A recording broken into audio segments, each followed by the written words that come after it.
Peace in Pan-Africanism to all my African brothers and sisters from all around the world. Welcome back to King Said So. I'm your host, King053, Mr. Easy Imali Eneng. Well, I don't normally do this, but I just wanted to pass by and greet before I play this video of a great debate between, I believe, 5 political parties, the PA, Action SA, the DA, the EFF, and the ANC, debating the topic, is South Africa ready for open borders? It's a quite a big topic right now into this Black consciousness movement, Pan-Africanist movement, and uniting Africa. Do we need to strengthen our borders, or do we need another solution that works in terms of open borders for free flow of goods and people? And I have explained this so many times that there is a safe way of doing it, that so that one country does not carry the burden of other countries. I've explained it so many times. I'm tired of explaining it, because people think when you say open borders, you mean border patrol must go away, nobody must be there, and people can just walk in and out. And that's not what we mean when we say open borders. There will still be rules. There will still be one passport or one identification document for all Africans to be identified with. But I will explain that more if you wish for me to do that. If you type part 2 on the comment section.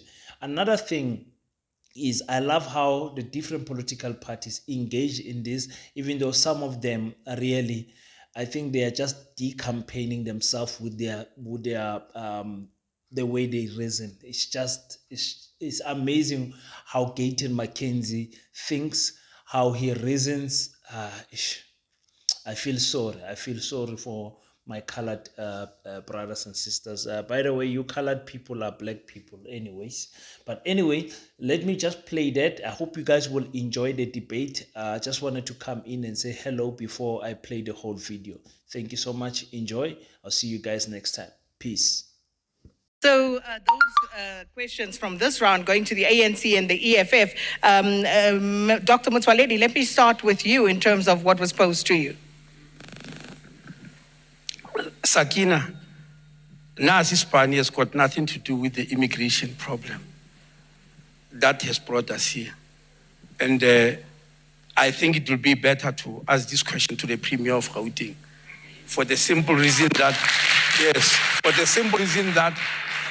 I did not look into the details. I know what Nazi Spani is, because I don't see the relationship with this topic that we're having here. But on our side, most of the people who are working here, working here as general work people, is because in the Immigration Act, which we are changing now in the white paper, it talks about people having to go to the Department of Labor to get the certificate that there is no South African who can perform that type of job. And then with that certificate, they come to Home Affairs. That has proven not to be very practical, but that's what Parliament passed in 2002. So in its place, we are replacing it with what we call a point-based system, that to come and do general work in South Africa, you must score certain points. And the points are going to be, we are going to put them out in the public, to gazette them for public comments, for South Africans to tell us whether they agree with particular points or not. These are things about age, about experience, about qualifications, about where you have been working before, etc., etc. And we think that will solve this problem, not rhetoric of just sitting here making noise. Remember, issues of immigration are very serious globally. It's not only a South African problem. It's a global problem if you check all over the world where they are dealing with this problem. So they need a sober mind, and we've put that sobriety in our white paper and in all the proposals that we're making. The issue of foreigners taking jobs will be resolved by this. Secondly, because all countries, when they want immigration, you want mostly skilled people. Now, I want to answer a question from EFF when they started about Africa Continental Free Trade Agreement. The Africa Continental Free Trade Agreement have got 5 areas of engagement. None of them talks about open borders.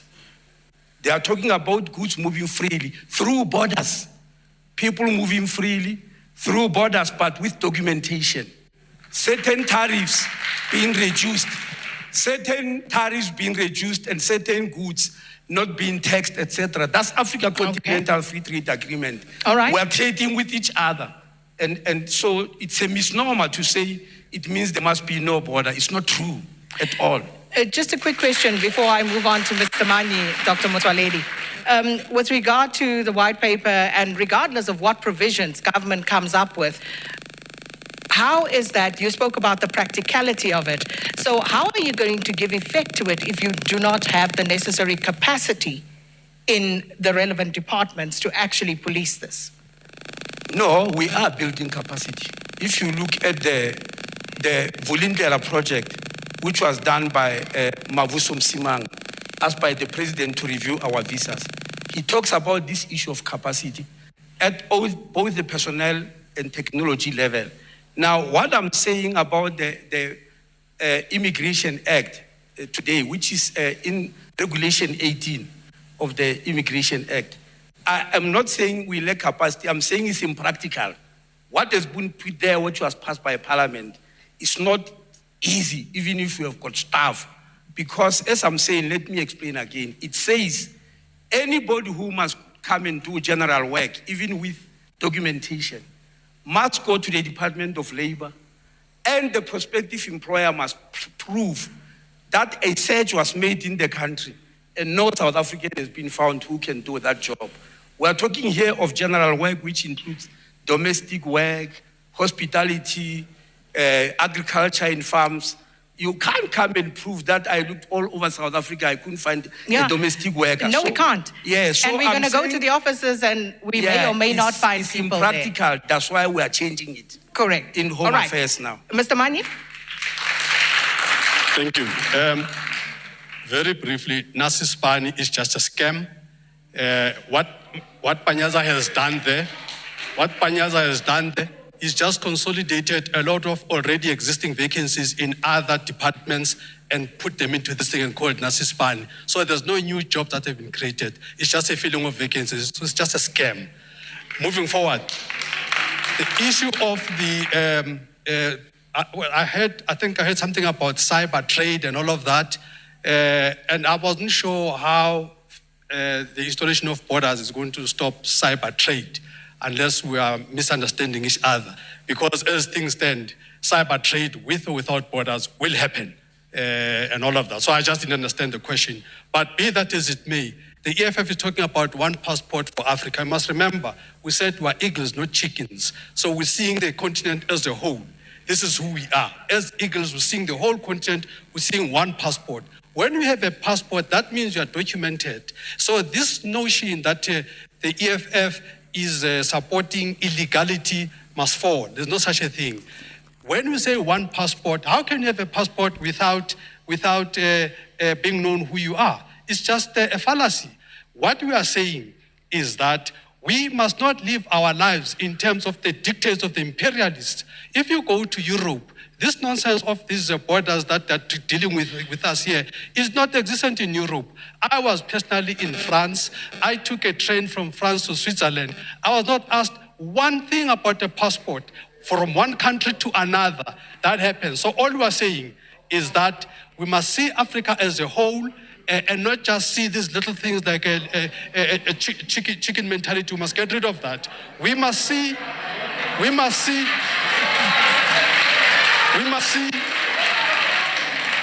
I mean, this notion, we must see how Africa can cooperate with each other. Sakina, we're sitting here. Yeah. We're sitting here with resources in Africa that if we were to properly utilize and do the economies of scale in Africa, we'll be able to make sure that the entire continent is well established to fight the entire Mr. world. Manyi? Okay. What is the problem? Before I come back to you, Blaine, Mr. McKenzie, you wanted to say something? Can I just conclude? I have to conclude. I thought you were done. I have to conclude. I thought you were done. We spoke about massive jobs. In terms of job creation, what you are saying is that the EFF is going to embark on a huge industrialization program or going to massify jobs. What you're going to have, we're going to make sure that manufacturing is brought back into the country. We're not going to have assembly plants anymore. Or we'll have assembly plants, but over and above assembly plants, we'll have manufacturing plants. All right. So the issue of job creation is key in the EFF. We'll do agro-processing, we'll do beneficiation. All right. Jobs Mr. is going to Manye? be fashionable. Thank you. Mackenzie? You see, we must expose where people are trying to not tell the truth. He's been to France, I've been to France a few months ago. France, number one, doesn't have an unemployment passing 50%. In France, there's not 84 people dying every day. So let's not come here and compare ourselves to countries that does not have the problems that we are having in this country. No one walks around in Europe. When you have an illegal passport in Europe or you have no passport, you will never go and open a shop in full view of everybody. Those things don't happen in Europe. So just for the people that's not been to France, I've been there on your behalf to despair lives like this. Then, you see, I want to unpack something when we talk about open borders. One Africa. When there's war in Burundi, when there's war in Mali, when you have an open one passport, those people can come in here that are fighting. We have a problem in this country. We have a serious problem. Nigerians have taken over the drug trade in this country, prostitution, they do what they like. Let me make you the last example. Tax shops, the law, let's talk about the law. Let's not talk about what EFF say or PA. Let's talk about the law. The law says for you to come here and open a business, you need to come with an investment amount. When you come with an investment amount, if you don't come with an investment amount, you have to have paperwork. So all illegal foreigners here are committing a crime, number one. I just want to say two things. They're committing a crime by being here illegally according to the rules of Minister Motsoaledi. If you don't, you must have a passport, number one. Our president of this country goes to a tax shop, a crime scene, and he goes and congratulates a criminal there and say your business, your crime business must grow. Illegal foreigners will go under PA government.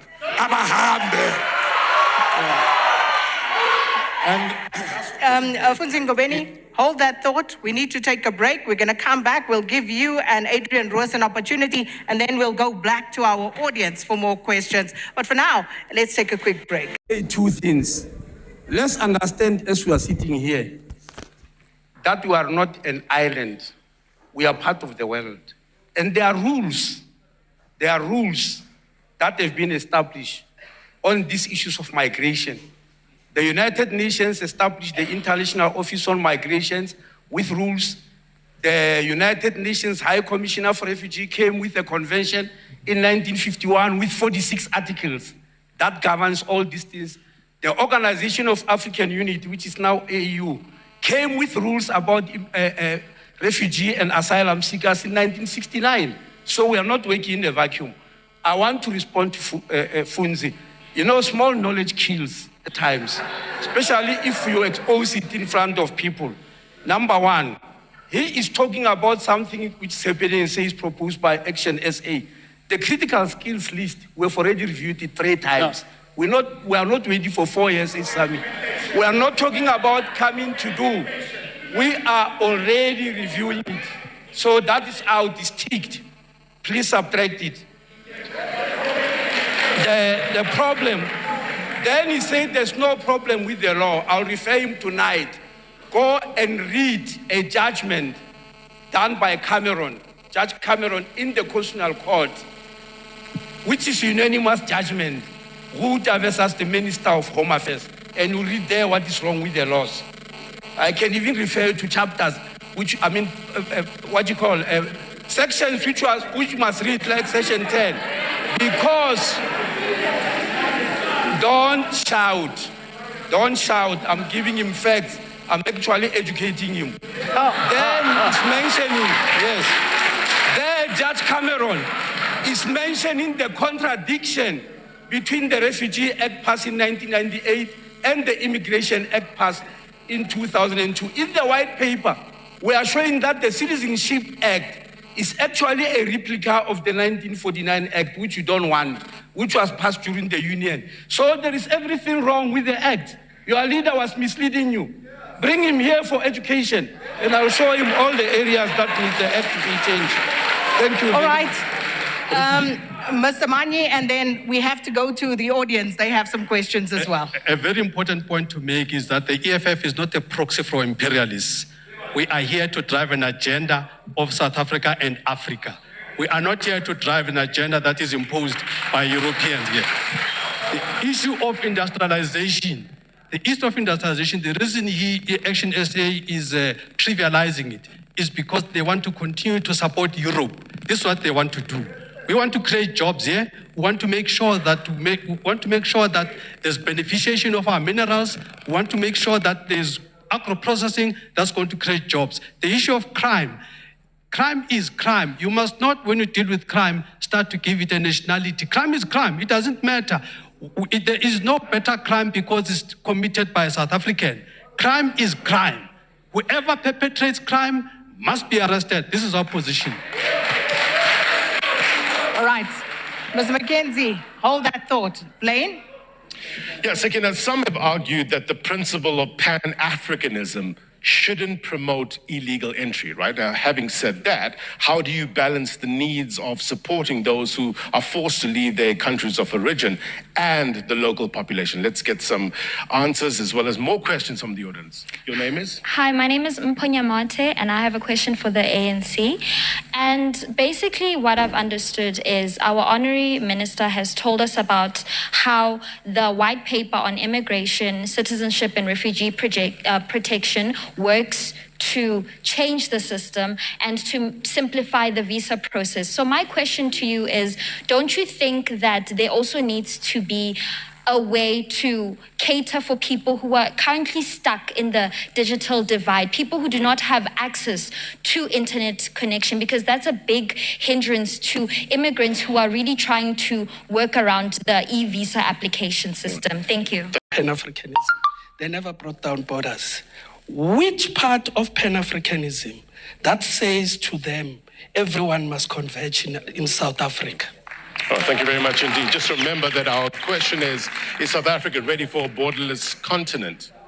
Absolutely. And I've got a comment for the minister, because the minister just stated here that the ANC government will repeal immigration laws, but they want us to trust them again. They created the mess. Now they want the voters to trust them again to fix a mess that they created. The voters shouldn't listen to that. It's never going to happen. The ANC won't fix immigration in this country. Going to the DA doesn't have an immigration policy. It doesn't have. In their top 5 priority list, they don't note any immigration. There's no immigration of the DA. Now, to the gentleman of the EFF, the very capable Mr. Manye. My question to him is, how will the EFF finance its free African trade policy, as well as the free movement of African people? Because in your manifesto, sir, it does state that you want to create a passport for African people. And moving to the PA, excuse me about that. We have very limited time. I'm just going to leave it there for now, right? I'm going to try and squeeze in one more question, then we're going to get some answers. Hello to everybody. As a student of the University of Johannesburg and somebody who dwells on public policy, I would like to refrain from being ambiguous and actually be ambitious in my approach and actually dedicate this time to addressing the elephant in the room, which is immigration and, the trade that's been happening in South Africa. Given the fact that South Africa has a lot of challenges and we already have capacity issues, what specific legislature are we looking at from an ANC point of view? Because I would like to believe that you guys can do better. From an ANC point of view, what policies are we looking at, statutory framework are we willing to implement on behalf of South Africans to actually make sure that we reap the fruits of this immigration policy? All right, thank you very much indeed. Answer, Sakina? Indeed. All right, let's start with Mr. Gayton McKenzie there. Your answer, please. All right, I think, it's very heartbreaking listening to the leaders here. People speak about laws and they're trying to educate each other about laws. Let's talk about reality on the ground. Reality on the ground is that illegal foreigners are they have access to our hospitals. In Rahima Musa, illegal foreigners are giving birth while South African women are giving birth on the floor while illegal foreigners are on the bed. Let's look at the housing list. Foreigners are applying for housing. Let's look at the job market. The job market is dominated, the service industry, securities, waiters, is dominated by illegal foreigners. Our people are sitting in Alex and Soweto and Aldos and Mitchell's Plain, and they have no jobs. The DA's people are hiring illegal foreigners, the owners of the industry, because they don't want to pay UIF. They don't want people that are unionized. We are sitting here with a crisis. Now, to answer the question, what the Patriotic Alliance will do, once you mass deport all of them that's illegally here. Listen, for EFF it's impossible, not for the PA. Once you mass deport all illegal foreigners, already you will have restaurants, you will have companies without jobs and stuff like that. Now they must not talk, Mr. Mani, lastly, Mr. Mani speaks about, we never said people must have passports. We said one passport for Africa. But his president said people must find creative ways. What is that? Now he's talking a different story. I am saying, this is not we are not the only country. If I've been long in politics, this problem would have been sorted out. I'm new to politics. If I've been long here, this problem would have been sorted out. Because we cannot sit here. And then this is what Leader Funzia said. There's a problem on the ground. Let us leave this showboating. The people are hungry, the people don't have jobs, people can't access healthcare, people can't get housing, because wherever you go, and they are so arrogant, because they have leaders that are protecting them. This arrogance will finish on the 29th of May, Kenzie. Before I get to Mr. Mani, Mr. Mackenzie, you were at the river crossing there between South Africa and Zimbabwe. We saw that on social media. So how far did you go and what did you establish the problem to be there? We have no border management police. And if we do have them, they were not there. We were there.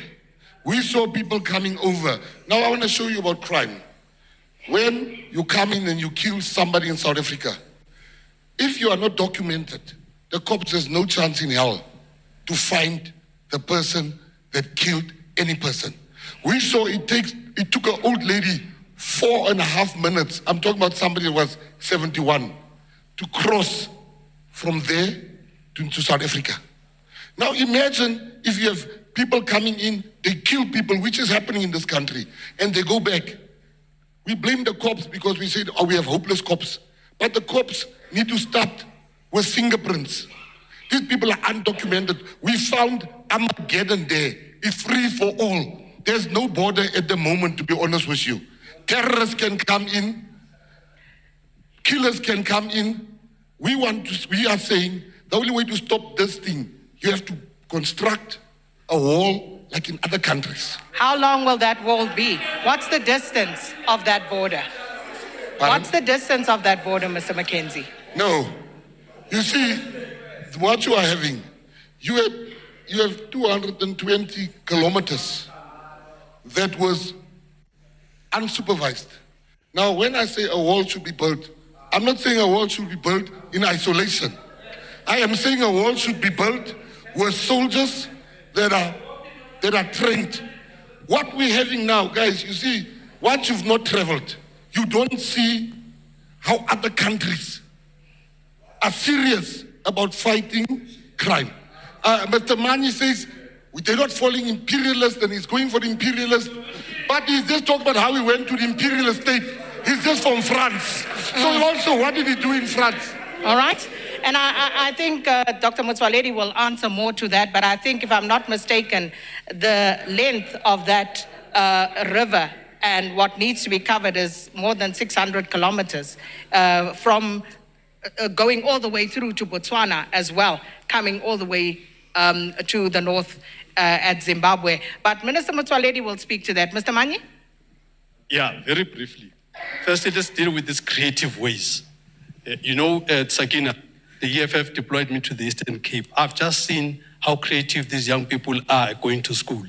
They do this. They've got no money to go to school. 10 kilometers. They found a creative way to go to school. They go to school and back, go Ponzi. This is what they do. So there is nothing in that statement that says creative ways, that unless you're a criminal yourself, that you think he meant criminality, because that's why you think. That's why he never said this. I said creative ways, and I'm saying to you, I've seen in real life, what those children do in the Eastern Cape. 10 kilometers, they go to school and back this way. That's a creative way to go to school. But the problem we're sitting with in South Africa is that of a not growing economy. In the 2000s, this discussion would be totally irrelevant because the economy was growing. This is why it's important not to have a chicken approach. You must see the big picture. When you see the big picture, if you look at the manifesto of the EFF, Sakina, you will see that it's very clear about what needs to be done. It's very ambitious. They think, when they look at it, they say, this is unachievable. Let me mention very briefly 5 things that we will do to make sure that there is serious money in this country. The first thing that the EFF will do is to deal with the issue of transfer pricing. Transfer pricing is the biggest money eroder in the economy of this country by way of base erosion, profit shifting. This is mainly done by large corporates that undervalue their operations so that they don't pay tax. So fiscus is robbed every year. The amount of money that we can save from dealing with transfer pricing is no less than 250 billion. That's what we'll save as the EFF. Secondly, we'll capacitate the state to collect the revenues. Right now, you have municipalities that go around getting electricity money, but they don't pay that over to Eskom. So the EFF will make sure that to deploy people in those municipalities to make sure that the electricity money gets to Eskom where it should get to. Thirdly, Mr. Manyi, we'll increase. Mr. Manyi, I have to finish if I this may. quick. No. Let me just bring you back to the topic at hand. Let's stick to the immigration and border management issues. EFF, I can understand. So that's all I'm saying. Let's just bring it back to that. Because on the issue, for example, where you speak about goods coming into the country illegally, yes, we absolutely want to hear about that. But I think some of the other manifesto issues are issues to be canvassed in later shows. So I want us to just stick to the issue at hand. We're talking about immigration and, of course, the border management in South Africa. So if we could stick to that, please. It's time to say goodbye to already? BC2 viewers. We will be back with them next week live from KZN. DA doesn't have a policy. And the one thing about DA's policies is they're all properly costed. Now, Mr. McKenzie was talking about reality. And I saw a number of members in the audience were laughing. If we talk about a wall, to build a wall across the 4,800 kilometers of the border will cost about 1.2 trillion rand. That'll be about 20,000 rand for each and every person in the entire country of South Africa. So it's not going to happen. 1.2 trillion rand. Then deportation. Even if we said there were 5 million illegal foreigners here, we were going to deport them all. It would take 20 years. If we did it at the record rate was 2006, when 260,000 were deported. So let's say it's going to take 20 to 40 years to deport everybody. So what's going to happen in the meantime? What's going to be left? So I think when we come with solutions, they need to be properly costed and realistic, and we shouldn't create false hopes. So what the DA is saying, is that we need to implement the laws in the country.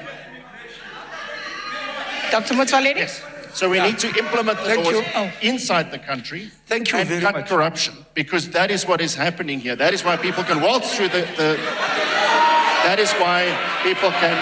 Yes. Yeah, thank you. Yeah, Sakina, I don't have to answer to Guyton. Those who are at this level have actually answered him. Yeah, they've given him an answer. Because we need to be realistic. Sakina, let me give proper figures here. The border, the land border around South Africa is 4,472 kilometers long. Guyton McKenzie and his team were only on 100-meter strip where they were standing. And they believe you do the border on 100 meters. It's 4,472 kilometers. That's where we need to deploy border guards. And we deploy them strategically. For instance, in these 472 kilometers, the longest distance is between us and Botswana is 1,500 kilometers. There is no problem there. We don't experience a big problem. Secondly, I want to state it very clear. There is no border anywhere in the world that exists that has not been breached. Guyton doesn't know because he was not fighting for freedom. During the struggle for freedom, can you tell that gentleman I'm debating with his leader, not him? Yeah, he's at a very low level. Can he keep quiet? Yes, during apartheid, Sakina, the borders were fortresses, but we were able to take people out to fight for freedom. Some of us did so, yes. Freedom fighters were going out of that. So anywhere in the world, this wall is talking about is just hanging in the air. It's hot ash in other words, you know. Then we've got the sea border of 3,900 kilometers. All those are being policed. And he comes here and says, no, there's no border at all and all. If there was no border there, you will have seen flames. Our border guards are working day and night, not on that 100 kilometer street. They are working day and night. And Sakina, we've got figures. Just in 1 year of being established, they stopped 149 cars being stolen to go out of the country. They stopped 65,000 people coming illegally into the country. They stopped a lot of things and they are still new. Before the end of next month, we'll be introducing 400 extra border guards. So there's no problem, issue of not being borders there. Mr. Ngobeni? Yeah, no, I think Dr. Motsoaledi is tired, Chef.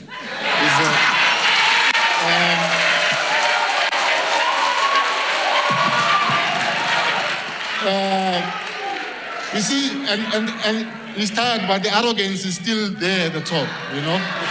I think the ANC must acknowledge that they failed this country. The Department of Home Affairs, instead of him focusing on laws and legislation, he must be focusing on sorting out the structural issues there at Home Affairs. You can ask him today, how many of Home Affairs officials have been suspended of corruption? And how many of them have been convicted and so forth, you know? You can ask him today, how many of his senior officials are currently on leave, but they've been suspended, you know? You can ask him those questions because the issue is structural. It's not the legislation that they're trying to change and everything, wasting time and actually wanting us to, South Africans to think that they are doing something whereas they're not doing anything. He's tired, it's easy, they must allow the new government to come in and resolve the issues that are in Home Affairs. You are, of course, watching Elections 360 here on SABC News. Hold up, Dr. Motsoaledi. And because at this rate, we're not going to get the audience to participate. But of course, very important questions being raised by the panel to each other. Hopefully the answers are satisfactory to some. How do the historical, political, the social, the economic factors, how do those actually influence our attitudes towards immigrants in this country? But let's hear your questions, Blaine. Yeah, that's an important point. Second, let's get more burning questions now. Your name, sir, and where are you from? Ewan Dawkins from WITS. My question really is to Mr. McKenzie and Action SA. I'm very glad Mr. McKenzie brought up the issue of a wall.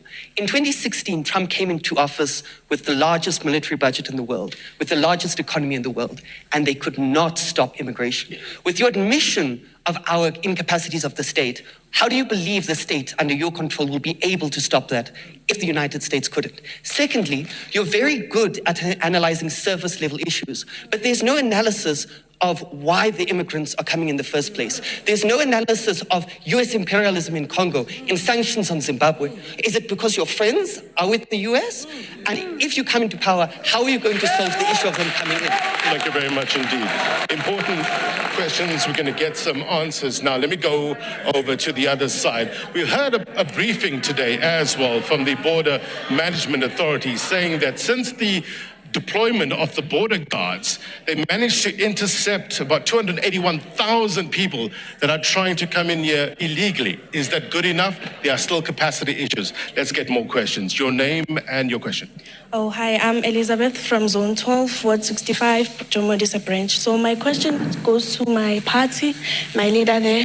I want to ask you that based on our manifesto and our experience, how do we resolve the issue of refugees, and how can Democratic Alliance bring change towards South Africa ever since, if they were to be in part, like, yes. All right, let's get one more question and then we'll go get some answers. Your name? Well, good evening. My name is Silo. Surname is Mabedevele. I'm not going to ask a question to the Gupta beneficiaries and apologists. I do not want to talk to Gucci revolutionaries. My question is directed at Action SA. How do you plan on correcting the failure of BMA and ANC around the issue of immigration? We have people coming to SA to open up saloon, colleges that are not even registered. Ndate Motsoaledi, lastly, Umdala. Please stop being arrogant. You are a public representative. All right, thank you very much indeed. Sakina, let's throw it back to you for some answers. Right, thank you so much. Let me start, Dr. Motsoaledi. Yeah, Sakina, I am not being arrogant. I'm just educating their uneducated leaders.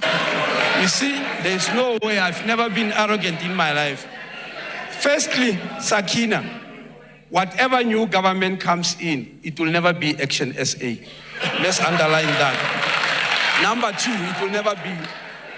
Number two, you see, these parties that are owned by one person are problematic, because you must go and ask him what to answer. He complained about the act. I referred him to the judgments of Constitutional Court, which he must go to read, which shows that there is a problem in legislation. Go and read paragraph 53 of the judgment on Alex Huta versus the Minister of Home Affairs. You will hear what the judges are saying about the gap between two pieces of legislation, the Immigration Act and the Refugee Act. Go and read paragraph 48 about the irreconcilable difference between the Immigration and Refugee Act. It's in the same judgment. Go and read paragraph 30 where you say that act has gone beyond what even the international conventions are saying. Now, instead of going to check that, he is saying, I'm tired, and that's arrogant, instead of answering to this. These are facts. These are facts. And they are facts which come from a court of law. But he can't accept the facts because he must go and ask his leader how to answer this question. I come from a movement which is a movement for the people. I can answer, and they'll be happy about that. Thank you. Let's go to Mr. Ngobeni and come back. Okay. Yeah, no, I was going to respond. I'm not going to respond to Dr. Motsoaledi. He's an elder.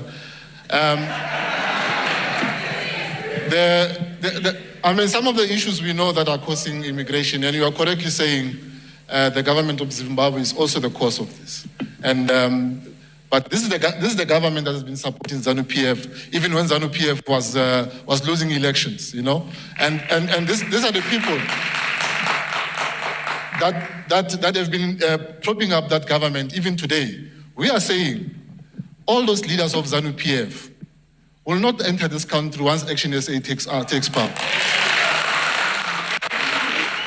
they need to go to and sort out their country and get their people to be able to vote in a free and fair election and stop their corruption and be able to, and in that way, you'll be able to limit a lot of Zimbabweans coming into the country. What we are saying with regards to BMA, yes, it is there, but it needs to be empowered more. It needs to work closer with the SAPS. We need to get the South African National Defence Force as well to be there. But we are also looking at technological solutions, Dr. Motsoaledi, that we need technological solutions to be able to assist us to be able to manage the borders as well. Because boots on the ground is fine, but we need to also tap into the technology so that we can be able to address the situation in our borders. Thank you very much. Thank you.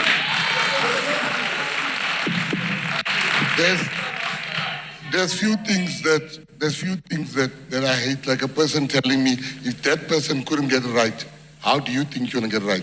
We are not the USA. Let's start there. You see, South Africa has the highest unemployment figure in the world. Our children don't have jobs. Now, I can't care about the reasons. We are not the policeman of the world. We are not the father of the world. We've got bigger problems than Zimbabwe. We've got bigger problems than every country in Africa. Just don't go far. Just go with unemployment and go with our crime stats. We are number one in Africa. We are number one when it comes to joblessness. We are number one when it comes to crime. Now, our thing is to fight that. Now you can't come to me and tell me the reason why Zimbabweans are here, the reasons why Nigerians are here, the reason why I'm sitting here, and the people that pays all these government officials and Minister Motsoaledi sitting here. It is not the tax of the illegal foreigners. He's got a duty to look after South Africa first, before he looks after everybody. So I don't care. The Patriotic Alliance doesn't care really about all these reasons that are being advanced of why we have illegal foreigners. We do care first for our country. If there's war here in this country now, Zimbabweans, people from Burundi, everywhere, they will come and take their citizens first. They will leave us here. So let's fix our country before we worry about outside countries. Thank you. Mr. Mani? Sakina, I know I feel sorry for the minister because he's got an impossible task. You know, if you look at the number of permits that he has to manage, it's about 13 permits. So there's a whole range of permits that he needs to manage in here. So he's got a difficult job. But the biggest problem that this country faces, as I said, in the past when economy was good, this discussion would have been irrelevant. I think it's important that we must be aware that we're just fighting over crumbs. What is important is, once again, is to be the eagle, not to be the chicken. Now, when you do that, you begin to see, Sakina, that South Africa, on a world scale, is #1 platinum producer. World scale, yes, South Africa. Why aren't we using that to leverage that, to make sure that we take the country to the next level? On a world scale, South Africa is in the top 10 in terms of iron ore production. On a world scale, South Africa is in the top 7 in coal production. On a world scale, DRC is #1 on cobalt production. On a world scale, Botswana is #2 on diamond production. So Africa is a powerhouse. What we need to do is to ensure that everybody has got one passport, everybody is identifiable. We agree with everybody being identifiable, having a passport. One passport for everybody. We create South Africa as an economic hub. Once we have Africa as an economic hub, all the problems, the push factors of Africa will be resolved. There'll be no reason for anybody to leave their country. So you must see the bigger picture. We cannot solve the problems of South Africa by chasing people away. The problem will be solved by building the economy of Africa, reduce the push factors of Africa, then everybody's happy where they are. Mr. Ruiz?